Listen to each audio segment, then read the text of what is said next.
Doctor Babasaheb Ambedkar यांच्या घरी मी आज लंडनला आले आहे. जेव्हा मी लंडनला शिकायला जाणार हे मला कळलं, तेव्हापासून माझी प्रचंड इच्छा होती की गेल्या पहिले मी बाबासाहेबांच्या घरी जाईल.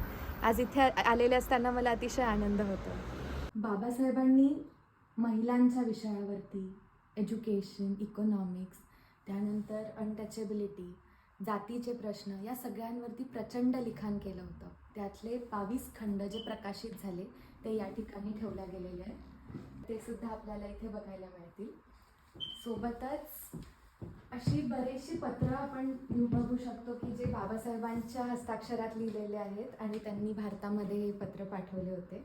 सोबतच बरीचशी फोटोग्राफ्स सुद्धा आहेत आणि हे बाबासाहेबांचं अक्षर बघताना सुद्धा खूप छान वाटतंय.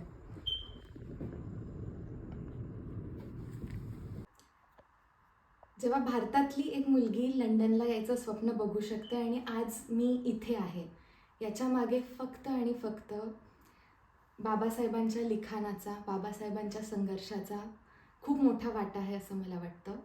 आणि आज इथे आलेलं असताना मला खूप गहिवरून येतं आहे, कारण इथेच राहून बाबासाहेबांनी त्यांचं शिक्षण पूर्ण केलं. कदाचित इथेच बाबासाहेब बसून त्यांनी लिहिलं असेल. आज इकडे येणं माझ्यासाठी खूप महत्त्वाचं आहे आणि हे सगळं बघताना मला अतिशय रिस्पेक्ट आहे की थँक्यू बाबासाहेब, तुमच्यामुळे मी आज इकडे येऊ शकले.